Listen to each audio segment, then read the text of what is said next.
Oi, gente, sejam muito bem-vindos e bem-vindas a mais um episódio do nosso podcast Em Quadro. Se estou aqui sozinha, é porque vamos falar de filosofia. Vou trazer um tema para nossa reflexão aqui hoje e que eu acho que vai ser muito legal, muito importante para você refletir, porque às vezes você está sofrendo com isso, ou às vezes você nunca parou para pensar nisso e pode te trazer aí uma luz, enfim, te trazer uma sementinha na sua cabeça de uma ideia que vá se tornar uma reflexão muito produtiva para você, que é o meu objetivo aqui.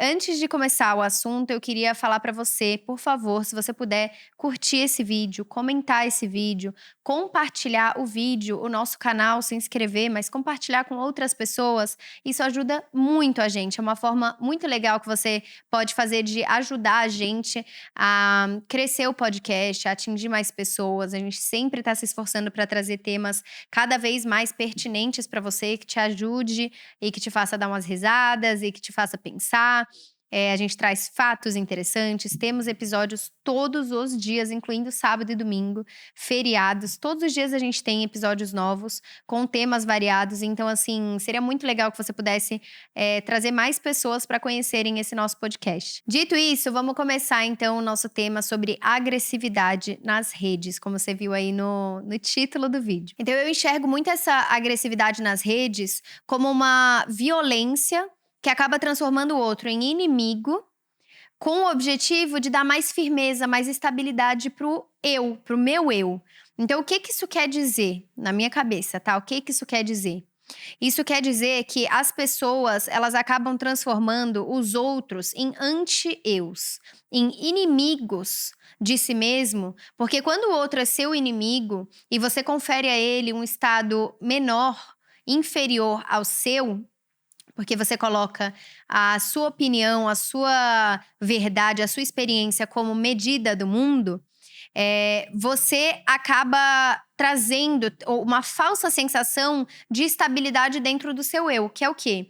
Quando eu ataco o outro, eu diminui ele, então eu estou mais firme em quem eu sou. Então, isso vai me fazer aumentar um pouco o meu padrão, porque o outro diminuiu, sabe? E quando você parar pra pensar, as pessoas que tentam diminuir os outros, normalmente enxergam que o outro tá aqui. E ela tá aqui, ao invés dela ter um posicionamento de eu vou me levantar mais, ela fala eu vou abaixar mais ele pra gente ficar em níveis parecidos. Então, é muito mais difícil você querer subir degraus e se melhorar e chegar em um patamar que você gostaria do que você tentar diminuir o outro pra te dar uma falsa ilusão de que você tá no mesmo patamar do outro. E assim, essa noção de patamar também, pra mim, superior, inferior, eu acho que a gente tem uma noção muito binária do que é bom, ruim, do que é superior, inferior, do que é melhor, pior, enfim. E eu acho que isso é bem relativo. Tem pessoas que são muito superiores numa questão de autoconhecimento e, ao mesmo tempo, podem ser muito inferiores numa questão de aquisição financeira, de, sei lá, a pessoa não construiu muito patrimônio. E aí tem outra que construiu muito patrimônio e às vezes ela é inferior na questão de autoconhecimento. Então eu acho que é bem relativo, cada ser humano tem questões que é superior em outras pessoas, porque se esforça bastante nisso. E também é inferior, essa mesma pessoa é inferior em outras coisas. Quando você reconhece isso, você fala: é, eu posso achar, na minha medida do mundo, que a gente coloca a medida como se fôssemos nós, os juízes do mundo, na minha medida do mundo, eu acredito que essa pessoa, ela é mais ou menos, ela é boa ou ruim, ela merece isso ou não merece, porque você acredita que você pode julgar o outro com base na sua experiência, na sua vivência, no seu eu. E eu acho que isso é muito perigoso, porque cada vez mais a agressividade nas redes está adoecendo as pessoas, tanto as pessoas que são agressivas, quanto as pessoas que recebem essa agressividade. Então, quando a gente fala de um mundo que está em constante transformação, um mundo que está cada vez mais digitalizado, a gente enxerga que cada vez mais também as pessoas estão tendo menos autoconhecimento. As pessoas estão dedicando a maior parte do seu tempo no trabalho, em produzir, em tentar aparentar ser aquilo que ela gostaria de ser. Porque é mais fácil você aparentar do que você realmente trabalhar para ser aquilo que você gostaria de ser. Então, é mais fácil você trabalhar para comprar uma coisa e mostrar para os outros que você tem essa coisa e que você é melhor do que ela, do que você realmente olhar para dentro de si mesmo e ver todas as falhas que você tem, todas as fraquezas que você tem e tentar melhorar isso para ser um ser humano mais forte. Então, é mais fácil você ir tapando o buraco com essa estética, como se fosse diminuir a sua angústia. Como diria Heidegger, ele fala sobre 3 estágios, né, da existência, é um filósofo. Então ele fala sobre o estético, o ético e o religioso. Então quando a gente fala do estético, seria isso, é você tentar tapar o buraco da sua angústia com coisas, fugazes. Então a gente pode assimilar isso ao consumismo, por exemplo, hoje em dia. As pessoas estão cada vez mais angustiadas e ao invés dela procurar a causa dessa angústia e tentar entender que a angústia faz parte do processo de ser humano, ela quer tapar esse buraco com coisas que são mais fáceis de adquirir, como, enfim, coisas que são rápidas, coisas que você consegue, né, indo numa loja, saiu, conseguiu. E não é assim, o autoconhecimento não é um processo que você vai num lugar, vai ali, pagou, saiu e conseguiu. Então é mais difícil. É mais complexo do que isso só que eu falei, tá, gente? Mas eu acho importante trazer essa noção, porque se você não reconhece que quando o outro tá tentando te ferir de forma agressiva, ele na verdade tá tentando tapar um buraco e confirmar e trazer mais firmeza e estabilidade dentro do eu dele, como se aquilo fosse confirmar que ele é uma pessoa que é melhor. Porque ele fez aquilo e você é pior, ele é um pouquinho melhor por causa daquilo. Ele é um pouquinho mais estável por causa daquilo.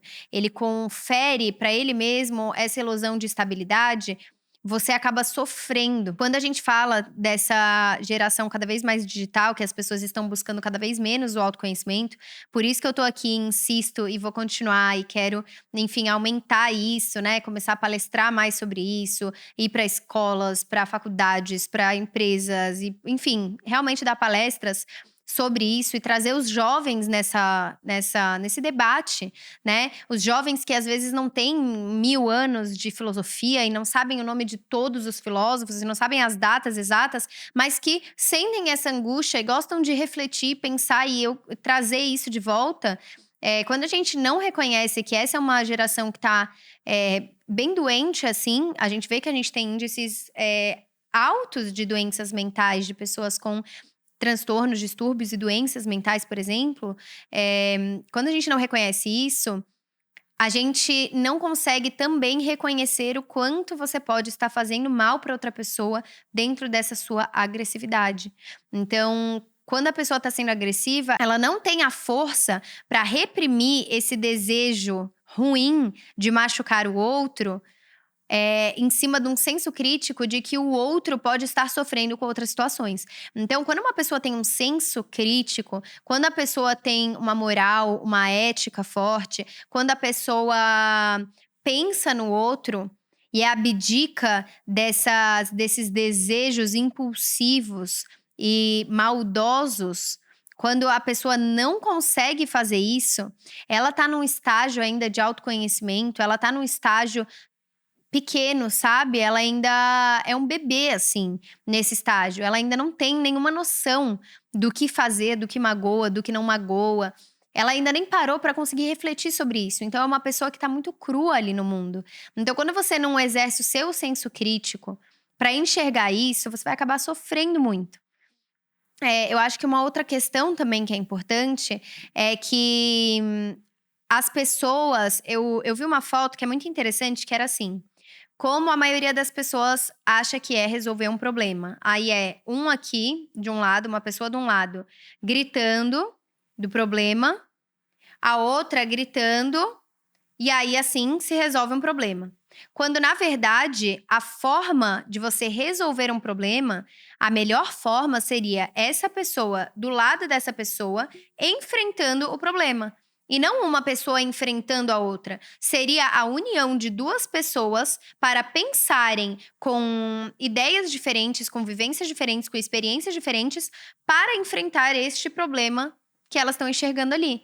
Então, no relacionamento, isso é o que eu falo sempre pro Luan, sabe? É o que eu falo sempre também, que eu desenvolvo nos meus filhos.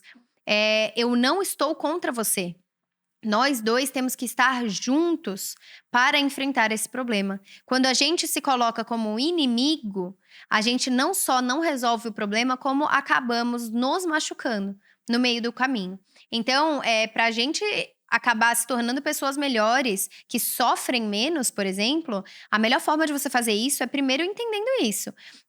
Que eu preciso desenvolver esse senso crítico, esse autoconhecimento, para não ter a necessidade de ferir o outro.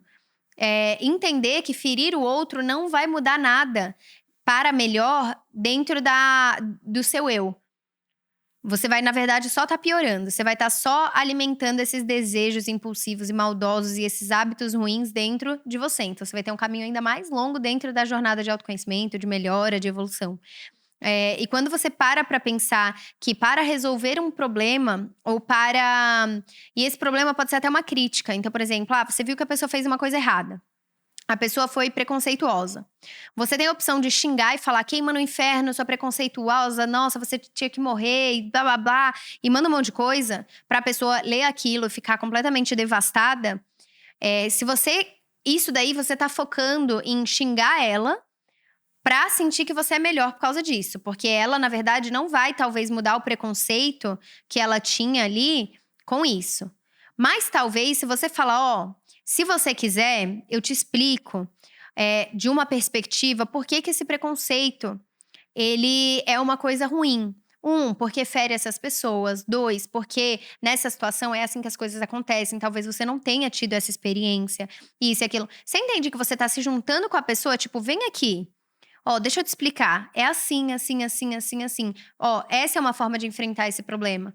Muito provavelmente, mudaria essa questão. E não tô falando que ninguém precisa ensinar os outros, porque, assim, preconceito é uma coisa que… Primeiro que todo mundo tem, né? Quando você olha pra alguém, você já tem um pré-conceito, um pré-julgamento do que você acha que aquela pessoa é. Isso que se chama, por exemplo, o poder de uma marca pessoal, de uma imagem, né? Uma construção de imagem. Se eu aparecesse aqui com uma roupa toda larga, toda tie-dye e o cabelo gigantão, cheio de tererê, vocês teriam um preconceito sobre mim. Se eu aparecesse aqui também com o cabelo raspado e tatuagem até o rosto, vocês teriam um outro preconceito sobre mim. Então, os preconceitos, eles existem. Tem alguns que são mais graves, outros que são menos graves. Mas esses são mais graves, eu acho que as pessoas, né, em pleno século XXI, elas têm como buscar o conhecimento para entender. Mas tem certas coisas que só quando você tá inserido naquela realidade, que às vezes você consegue ter a noção do quanto aquilo fere outra pessoa, sabe? Então, enfim, mas trazendo para outro ponto, quando a gente reconhece que a gente só consegue realmente mudar um problema quando a gente se junta para enfrentar esse problema, aí sim você atingiu um estágio maior de autoconhecimento e, enfim, de evolução pessoal, e você vai ver que todas as suas relações vão melhorar. Todas as relações vão mudar. Você vai reconhecer que o enfrentamento seu com o outro de forma agressiva, ele não gera bons frutos. Por que ele não gera bons frutos? Porque no momento que você foi agressivo, você está ativando a zona de defesa e ataque da outra pessoa. Então a pessoa vai querer se defender te atacando. E aí, na verdade, vira muito mais uma guerra de ataques do que uma discussão saudável buscando uma solução ou uma ideia diferente ou enfim, um enfrentamento real para esse problema que vocês estão enxergando ali. Então, te torna uma pessoa também menos agressiva. É tão ruim ser agressivo. Então, eu estava conversando com um médico, que eu e o Luan, a gente tá passando, e ele é maravilhoso. E aí ele estava me explicando que hoje em dia, 15% dos cânceres que tem, eles são com fator genético. E 85% você vai construindo na vida. Então, com alimentação, estilo de vida e principalmente uma coisa que ele falou é estresse. Então, o nível de estresse, de ansiedade, de tudo isso acaba te inclinando mais a você ter uma probabilidade maior de desenvolver um câncer, por exemplo, que é uma doença tão horrível que acomete tantas pessoas. Então, assim, ser uma pessoa menos agressiva, ser uma pessoa com mais compaixão, ser uma pessoa com mais empatia, ser uma pessoa mais compreensiva, já falei, eu acho, né? Mas ser uma pessoa mais amável é melhor não só para o outro, mas para você. As suas relações vão mudar. E aí a rede social, ela permite que as pessoas, é o que eu falo, né, se você viu o episódio de mobilidade frenética, essa velocidade cada vez maior faz com que as pessoas escrevam na mesma velocidade que elas tiveram aquele pensamento. E o pensamento, ele nem sempre é bom, gente. Às vezes a gente tem os pensamentos muito ruins. Se você não filtra e reflete sobre esse pensamento e fala, imagina se você falasse tudo o que você pensa. Que caos que ia ser. Então, se você não reflete sobre o pensamento, e quando a gente tá aqui na vida real, você consegue refletir sobre o pensamento. Quando você tá só escrevendo e jogando e vomitando aquilo pro mundo, a chance de você falar uma coisa ruim e agressiva é muito alta. Porque a gente tem pensamentos bons, pensamentos ruins, pensamentos voltados pra algo mais agressivo, pensamentos mais amáveis, e a gente vai tentando a gente vai buscando controlar mais esses pensamentos pra, enfim, calmar nossa cabeça, ter uma vida melhor, né? E a gente vai treinando a nossa cabeça pra isso. Mas com essa velocidade cada vez maior nas redes sociais, as pessoas, além de terem esse fator velocidade muito rápido, as pessoas ainda têm o fator invisível, de você não saber quem a pessoa é, dela chegar com um fake, falar o que ela quiser da sua vida, e ela sente que não foi ela que falou. Ela sente que você se diminuiu, não foi ela que falou. Porque tá num fake, então ninguém vai saber que foi ela. Então ela tá ilesa deste julgamento de ser uma pessoa ruim.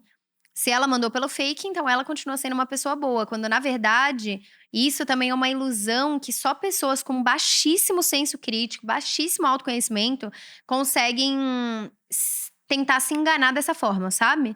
Então, eu acho que é muito importante a gente trazer esse debate na mesa, esse questionamento, de entender que o caminho da agressividade, ele é ruim para todo mundo. É ruim pra todo mundo. E quando você olhar uma pessoa agressiva nas redes, ou quando você sentir vontade de ser agressiva nas redes com outra pessoa, entenda que isso tá mostrando uma fraqueza gigante sua que você precisa melhorar.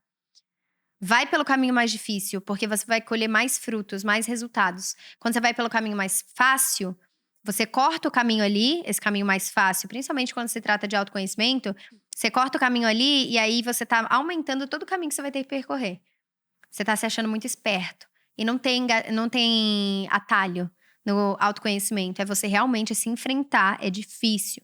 Você tem que quebrar a barreira do ego. Você tem que se sentir humilhado, sentir vergonha mesmo. Então é importante trazer isso. Eu queria trazer esse papo, esse assunto aí pra gente refletir juntos. Pra vocês pensarem comigo aí o que vocês acham. Essa noção de, por exemplo, a pessoa criar um anti-eu ali. Então, eu sou isso, essa pessoa é anti-eu, porque ela pensa diferente de mim. Ao invés de falar, como você pensa? Eu penso assim. Nossa, entendi, acabei de aprender um outro ponto de vista. Posso concordar, posso não concordar. Aprendi um outro ponto de vista. Então não tem respeito, sabe? Não tem vontade de aprender. As pessoas só querem criar essa imagem de que eu sou melhor, de que eu sou bom. Quando, na verdade, quando olhar pra si mesmo, vai ver que, na verdade, é um bosta, sabe? Que precisa melhorar muito ainda. Todos nós, eu incluída, a gente precisa melhorar muito ainda. Mas enfim, queria trazer esse questionamento aí pra vocês, esse debate. Queria trazer essa ideia, essa reflexão, essa sementinha. Espero que possa te ajudar, espero que você possa ter novos pensamentos e novas reflexões com base nisso. E queria te agradecer se você assistiu até aqui. Eu amo esses episódios de filosofia com vocês. Vocês veem que eu falo assim, meio que numa batida só, porque eu vou desenvolvendo o pensamento junto. Eu adoro esses pensamentos e reflexões filosóficas. Pra mim é algo que realmente vem mudando minha vida há muito tempo. Desde que eu sou novinha, eu sou apaixonada, né? Então, vem mudando muito minha vida desde que eu encontrei. E eu espero que eu possa te ajudar a mudar um pouco a sua, tá? Então, um beijo. A gente tem episódios novos todos os dias. Se você não gostou desse, fica tranquila, porque a gente tem todos os dias de todos os temas possíveis. E, de novo, se você puder compartilhar, eu vou ficar muito feliz. Se puder, enfim, postar nos stories, compartilhar. Eu adoro ver, eu reposto vocês. Eu adoro ver vocês mandando. Pra mim é um ótimo termômetro. E é isso, gente. Espero que vocês tenham gostado e encontro vocês amanhã. Beijo, até amanhã.